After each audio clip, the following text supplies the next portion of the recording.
सबसे ताकतवर टेबल माना जाता है। पाकिस्तान जैसा देश अब यूनाइटेड नेशन सिक्योरिटी काउंसिल में एक नई एंट्री हो गई 2 साल के लिए, उसका नाम है पाकिस्तान। कि जब तिजोरी की रखवाली चोरों को करनी पड़े तो क्या हो। और सबसे मुसीबत की बात यहाँ पर यह है कि जुलाई महीने के अंदर Pakistan United nation security council का चेयरमैन बन जाएगा। जी हाँ, चेयरमैन बनेगा। यही वो टेबल है जिसे दुनिया की सबसे ताकतवर टेबल माना जाता है। पाकिस्तान जैसा देश अब बन चुका है यूनाइटेड नेशन सिक्योरिटी काउंसिल का नॉन परमानेंट मेंबर। जी हाँ, ये भारत के लिए सरदर्दी का एक विषय होगा। पाकिस्तान 2 साल तक यूएन सिक्योरिटी काउंसिल में कश्मीर का इशू रेज करता रहेगा। और 193 देशों की जब वोटिंग हुई थी तो 182 लोगों ने पाकिस्तान को वोट किया था। तो क्या sir United nation security council के अंदर पाकिस्तान को सीट मिल गई है? मैंने कहा हाँ। और हमारा क्या हुआ? हम देखते रह गए। अपनी बात को इस पावरफुल प्लेटफॉर्म पर रखें और प्रपोजल्स को आगे लेके आए। यही वो टेबल है जिसे दुनिया की सबसे ताकतवर टेबल माना जाता है और यहीं पर पाकिस्तान को मिल चुकी है एक जगह। 2 सेना की क्लास में उससे मॉनिटर बना दो जो सबसे बड़ा गुंडा है। तो पाकिस्तान को चोरी समझिए और खजाने की रखवाली दे दी गई है 2 साल के लिए और जुलाई में वो इसकी अध्यक्षता भी करेगा। ये बात देखिए, पाकिस्तान जैसा देश अब बन चुका है यूनाइटेड नेशन सिक्योरिटी काउंसिल का नॉन परमानेंट मेंबर। जी हाँ, ये भारत के लिए सरदर्दी का एक विषय होगा। जी हाँ, यूनाइटेड नेशन सिक्योरिटी काउंसिल के अंदर अब पाकिस्तान है, भारत तो अभी है नहीं। पाकिस्तान अब यूनाइटेड नेशन सिक्योरिटी काउंसिल यानी कि यूएनएससी का अस्थायी सदस्य बनकर अंतर्राष्ट्रीय मंच पर अपनी चालें चलने की तैयारी में है। और सबसे मुसीबत की बात यहाँ पर यह है कि यूनाइटेड नेशन सिक्योरिटी काउंसिल का चेयरमैन बन जाएगा। जी हाँ, चेयरमैन। और पाकिस्तान अपनी मर्जी से कोई भी एजेंडा वहां पर ला पाएगा। इस दौरान पाकिस्तान को वैश्विक मुद्दों पर फैसले लेने और एजेंडा सेट करने का अधिकार होगा। किस मुद्दे पर बहस होनी चाहिए, कैसे बहस होनी चाहिए और कौन बोलेगा कौन नहीं बोलेगा। तो इससे भारत को काफी परेशानी होने वाली है। एक चेयर ऐसी जगह पर मिली है जिस जगह हम परमानेंट तरीके से होना चाहते हैं। जगह का नाम है यूनाइटेड नेशन सिक्योरिटी काउंसिल, जिसके लिए हम लंबे समय से प्रयासरत हैं। लेकिन उसी जगह पे पाकिस्तान अपनी कुर्सी पा जाता है। लेकिन काफी सारी स्पेशल पावर अब उसे मिल गई है। New, not surprising, but it is disappointing. लेकिन इस टेबल पर पाकिस्तान के बैठने के मायने क्या? लेकिन इंडिया के लिए जो स्थितियां हैं, काटो तो खून नहीं, क्योंकि एक तो हम यूएनएससी में होंगे नहीं और हम वहां पर अगर कोई प्रस्ताव आएगा तो उसका विरोध नहीं कर पाएंगे। चिंता इस अपने शॉर्ट हाईलाइट में इंडियन न्यूज़ एंकर और पॉलिटिकल एक्सपर्ट का रिएक्शन देखा है कि पाकिस्तान नॉन परमानेंट यूएनएसओ का मेंबर बन गया। उसके बाद इंडिया वाले कितने डिप्रेशन और कितने खौफज़दा हैं कि ये पाकिस्तान कैसे बन गए। आगे आप फुल हाईलाइट में देखेंगे, कंप्लीट डिटेल से। वीडियो बहुत ही मज़े की, एंड तक देखना और मेरे चैनल को सब्सक्राइब करके बेल नोटिफिकेशन को ऑन कर दें।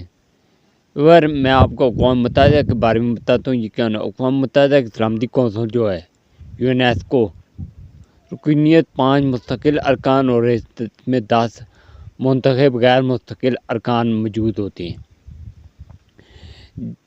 देखा जाए तो वेवर जो अक़वाम मुत्तहिदा की सलामती कौंसिल अरकान को दिखाया गया, इसमें मुस्तकिल अरकान में शामिल है चीन, फ्रांस, रूस, बरतानिया और रियासत मुत्तहिदा अरब अमीरात। जबकि गैर मुस्तकिल जो अरकान हैं उनमें शामिल हैं अल्जीरिया, डेनमार्क, यूनान, गयाना, पाकिस्तान, पनामा, जमहूरियत कोरिया, सेरा लियोन, स्लोवेनिया और सोमालिया। गैर मुंतखब अरकान के लिए अक़वाम मुत्तहिदा की जनरल असम्बली से 2/3 अक्सरियत का वोट दरकार होता है। मुंतखब मेंबरान 2 साल की मुद्दत के लिए कौंसिल में अपनी जगह रखते हैं। 5 सीटों पर बराबर सालों में 5 सीटों पर ताक सालों में और मुकाबला होता है। सबदोश होने वाले रुकन को फौरी तौर पर दोबारा मुंतखब नहीं किया जाता। इंतखाब आमतौर पर जून में एक मुद्दत के लिए 1 जनवरी से शुरू होते हैं। 2/3 अक्सरियत की वजह से वो यकसा मसासल उम्मीदवारों के लिए तकरीबन नेस वोटों के साथ तल का शिकार होता है मुमकिन है, जैसे हल करने के लिए बाद औक़ात हाथों के बातचीत की ज़रूरत होती है। गैर मुस्तकिल नशिस्तें जो फ्राई तौर पर तक़सीम की जाती हैं। अक़वाम मुत्तहिदा के 5 अलग ग्रुपों में से हर एक के लिए मखसूस नशिस्तें मुख्तस की जाती हैं। तो वे और आगे देखें इंडियन एक्सपर्ट का कि वो क्या कहते हैं इस पर। और 193 देशों की जब वोटिंग हुई थी तो 182 लोगों ने पाकिस्तान को वोट किया था।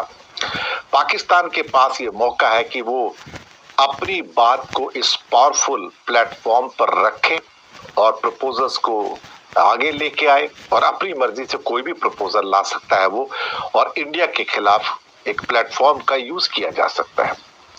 पाकिस्तान की एंट्री 2 साल की होगी और उनके जो वहां पर रिप्रेजेंटेटिव है मुनीर अकरम ने कहा कि पाकिस्तान एक कंस्ट्रक्टिव भूमिका निभाएगा। वो 193 देशों के जो वोट पड़े थे उसमें से 124 वोट कम से कम चाहिए थे जो 2/3 होते हैं, लेकिन 182 काफी ज्यादा वोट मिले थे। काफी हद तक युद्ध छिड़े हुए हैं, बहुत सारे विवाद है, तो उसका रोल बड़ा इंपॉर्टेंट होगा और खास तौर से जुलाई महीने से 1 साल के लिए तो रोल बहुत ही इंपॉर्टेंट हो जाएगा। वो रोल होगा क्योंकि उस टाइम पाकिस्तान बन जाएगा चेयरमैन, और चेयरमैन बनना अपने आप में काफी इंपॉर्टेंट है क्योंकि उस टाइम किस एजेंडे को वहां पे यूनाइटेड नेशन की सिक्योरिटी काउंसिल में लेके आना है, किसको नहीं लेके आना है, इसका फैसला कौन करेगा? इसका फैसला चेयरमैन करता है। तो किस प्रस्ताव को, किस प्रपोजल को आगे लेके आना है, ये बहुत इंपॉर्टेंट होगा। तो मैं नहीं समझ कर चलता कि यहाँ पर कोई पाकिस्तान के रवैये में यूनाइटेड नेशन में कोई ऐसा फर्क आएगा, लेकिन इंडिया के लिए जो स्थितियां हैं, काटो तो खूब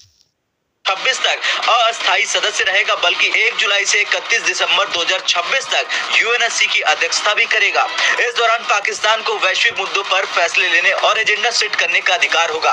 पाकिस्तान ने हमेशा अंतर्राष्ट्रीय मंचों का इस्तेमाल भारत को बदनाम करने और घेरने के लिए किया है, चाहे कश्मीर का मुद्दा हो, आतंकवाद के आरोप हो या फिर अन्य क्षेत्रीय विवाद। पाकिस्तान ने हर बार यूएनएससी और यूएनएचआरसी जैसे मंचों पर भारत के खिलाफ दुष्प्रचार फैलाने की कोशिश की है। सेना की क्लास में उससे मॉनिटर बना दो जो सबसे बड़ा गुंडा है। तो पाकिस्तान को चोरी समझिए और खजाने की रखवाली दे दी गई है 2 साल के लिए। अब संयुक्त राष्ट्र सुरक्षा परिषद,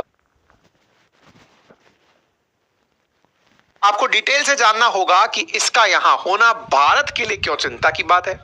सबसे पहले पाकिस्तानियों की खुशी देख लीजिए आप। खबर आपको देंगे, पाकिस्तान ने अक़वाम मुत्तहिदा की सलामती काउंसिल में बतौर गैर मुस्तकिल रुकन नशिस्त संभाल ली है। अजीब बात देखिए, पाकिस्तान जैसा देश अब बन चुका है यूनाइटेड नेशन सिक्योरिटी काउंसिल का नॉन परमानेंट मेंबर। जी हाँ, ये भारत के लिए सरदर्दी का एक विषय होगा। पाकिस्तान 2 साल तक यूएन सिक्योरिटी काउंसिल में कश्मीर का इशू रेस करता रहेगा और बीच में काफी बार तो पाकिस्तान यूएन सिक्योरिटी काउंसिल का प्रेसिडेंट भी बनेगा 1 महीने के लिए। और इसलिए मैंने काफी बार कहा है कि यूएन धीरे धीरे एक जोक बनता जा रहा है। जनवरी 2025 से जो बदलाव यूएन सुरक्षा परिषद में हुए हैं उसको लेकर, यानी कि संयुक्त सुरक्षा परिषद जो है उसमें जो बदलाव हुए हैं उसमें हम बात करने वाले हैं। जापान की जगह पाकिस्तान को एंट्री मिली है 2 सालों के लिए। वो इस जो सुरक्षा परिषद है वो इसका सदस्य रहने वाला है, अस्थायी सदस्य के रूप में ही रहेगा, लेकिन काफी सारी स्पेशल पावर अब उसे मिल गई है। भारत पर भी इसका कोई असर पड़ने वाला है क्योंकि हम सब जानते हैं पाकिस्तान सिर्फ और सिर्फ आतंकियों को पालता है और वो खुद आतंक परस्त देश है। कश्मीर का मुद्दा काउंसिल के अंदर अब पाकिस्तान है, भारत तो अभी है नहीं, थोड़ा समय पहले था, इस समय नहीं है। और सबसे मुसीबत की बात यहाँ पर यह है कि जुलाई महीने के अंदर Pakistan United nation security council का चेयरमैन बन जाएगा। जी हाँ, चेयरमैन बनेगा। और 193 देशों की जब वोटिंग हुई थी तो 182 लोगों ने पाकिस्तान को वोट किया था। पाकिस्तान के पास ये मौका है कि वो अपनी बात को इस पावरफुल प्लेटफॉर्म पर रखे और प्रपोजल्स को आगे लेके आए और अपनी मर्जी से कोई भी प्रपोजल ला सकता है वो, और इंडिया के खिलाफ एक प्लेटफॉर्म का यूज किया जा सकता है। पाकिस्तान की एंट्री 2 साल की होगी और उनके जो वहां पर रिप्रेजेंटेटिव है मुनीर अकरम ने कहा कि पाकिस्तान एक कंस्ट्रक्टिव भूमिका निभाएगा, लेकिन पाकिस्तान कंस्ट्रक्टिव भूमिका निभाएगा ये थोड़ा सा डाउटफुल है। अब 193 देशों के जो वोट पड़े थे उसमें से, ऐसे में इस सीट के साथ हम लोग बहुत अच्छे से अपनी जिम्मेदारी निभाएंगे सिक्योरिटी काउंसिल में, जो कि संयुक्त राष्ट्र सुरक्षा परिषद की तस्वीर है। यही वो टेबल है जिसे दुनिया की सबसे ताकतवर टेबल माना जाता है और यहीं पर पाकिस्तान को मिल चुकी है एक जगह 2 साल के लिए। 2025 और 2026 तक पाकिस्तान संयुक्त राष्ट्र सुरक्षा परिषद का अस्थायी सदस्य होगा। पाकिस्तान का पुराना इतिहास संयुक्त राष्ट्र सुरक्षा परिषद के अंदर कई बार ऐसा रहा है जिस पर सवाल उठते रहे हैं, और सवाल इसलिए भी उठते रहे हैं क्योंकि पाकिस्तान वो मुल्क है जहां यूएन की डेजिग्नेटेड टेरर लिस्ट के सबसे ज्यादा आतंकी हैं। वो फहरिस्त भी आपको बताएंगे, लेकिन इस टेबल पर पाकिस्तान के बैठने के मायने क्या है? वो पाकिस्तान जहां दुनिया के सबसे ज्यादा आतंकी रहे हैं, जहां ओसामा बिन लादेन जैसा आतंकी जो है वो पनाह लेकर पाया गया, जिसे अमेरिका के सैनिकों ने मार गिराया था अमेरिकन नेवी सील्स के ऑपरेशन के अंदर। लेकिन पाकिस्तान अब संयुक्त राष्ट्र सुरक्षा परिषद का सदस्य बन चुका है और पाकिस्तान की सुरक्षा परिषद की जो सदस्यता है वो 2026 तक रहेगी, यानी 2 साल के लिए पाकिस्तान को इस सुरक्षा परिषद की सदस्यता मिली है।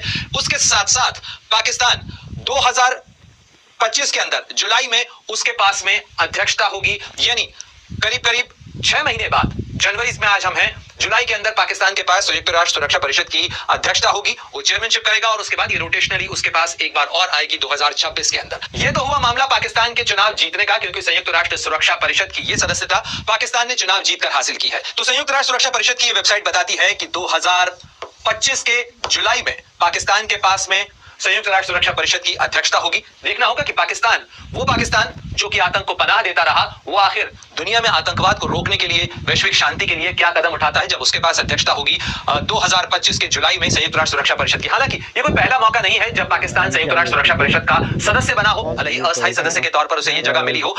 ये 8वां मौका है जब पाकिस्तान के पास में संयुक्त राष्ट्र सुरक्षा परिषद की अस्थायी सदस्यता आई है। इससे पहले 2012 और 13 के अंदर पाकिस्तान संयुक्त राष्ट्र सुरक्षा परिषद